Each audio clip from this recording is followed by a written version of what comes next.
Hey everyone, welcome back to The Explainer. So today we are jumping straight into the anatomy of the ultimate modern underdog story. If you've ever stood in the shadow of a massive trillion-dollar mega corporation and thought, how in the world did they actually get their footing? Well, this one is absolutely for you. We're going to break down the actual mechanics of how monumental success is built, literally from concrete floors. We're exploring those underlying dynamics that allow the absolute smallest of seeds to grow into, industry-defining redwoods. Okay, let's dive into this. Did you know that one of the world's biggest companies started in a small garage? I know, it sounds like a total business cliche at this point, but when you really look closely at the data, it's actually baffling. Corporate empires aren't just born in these sleek skyscrapers with limitless R&D budgets, right? They often start in spaces defined entirely by their limitations. It completely challenges this core assumption so many of us have, that to build something massive, you need massive initial momentum. But the reality of scaling tells a very, very different story. One where humble beginnings aren't just common, they might actually be structurally necessary to forge the right kind of resilience. All right, let's set the scene. The year is 1976. Tech hardware back then was primitive, it was bulky, and it was pretty much strictly reserved for academia and big business. But then Steve Jobs and Steve Wozniak teamed up. And look, they weren't just hobbyists messing around with circuit boards. They were looking at a gaping hole in the market. They shared this wildly ambitious vision, putting a computer in the hands of everyday people. Just think about the sheer audacity of that in 1976. The Homebrew Computer Club was packed with brilliant minds, sure, but most of them saw microcomputing as just a neat trick for engineers. Jobs and Wozniak, they saw a consumer paradigm shift. They recognized that the future didn't belong to giant mainframes, it belonged to the individual. So let's look at their asset sheet. They had no huge office, no dedicated team, and absolutely zero millions in venture capital. Actually, scratch that. They were operating at absolute zero. Today, we kind of associate tech startups with massive seed rounds and instant infrastructure, right? Not these guys. To even fund their very first printed circuit boards, Wozniak literally had to sell his HP calculator and Jobs sold his Volkswagen microbus. But here's the crazy part. Those severe limitations actually became their greatest asset. It forced a level of ruthless efficiency and engineering elegance that you just don't get when someone hands you a blank check. Because when you can't afford expensive, off-the-shelf components, you're forced to design way more clever, streamlined architecture right from the ground up. And their state-of-the-art headquarters? A simple garage. We are not talking about a trendy, modern co-working space here.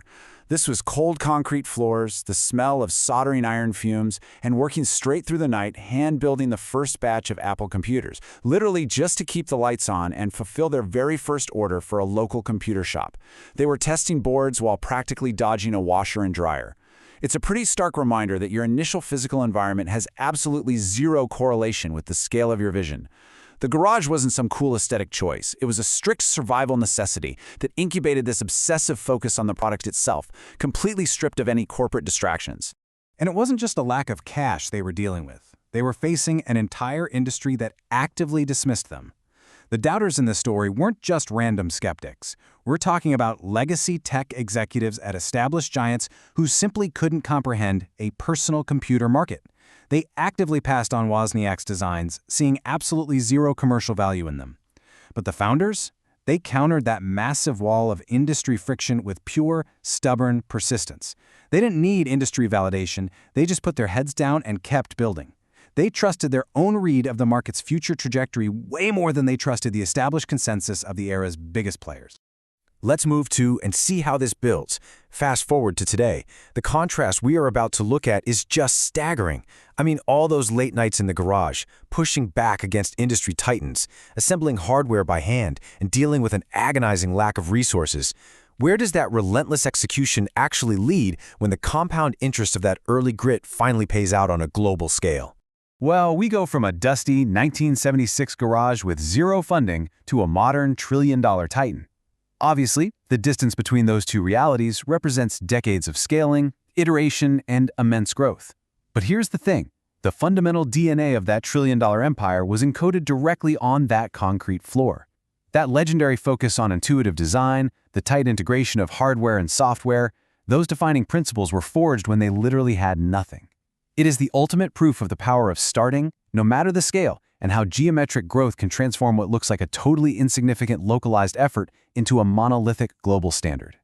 So the crucial point is this core takeaway. Every giant company starts small. And this isn't just a fun historical footnote. It's basically a structural rule of business. You don't just magically start as a giant. You start with severe constraints, a simple space, and the sheer grit to outlast the skeptics. That microscopic start isn't a disadvantage. In many ways, it's a mandatory prerequisite for massive success. It forces founders to deeply, intimately understand every single mechanism of their business before scaling introduces lethal complexity.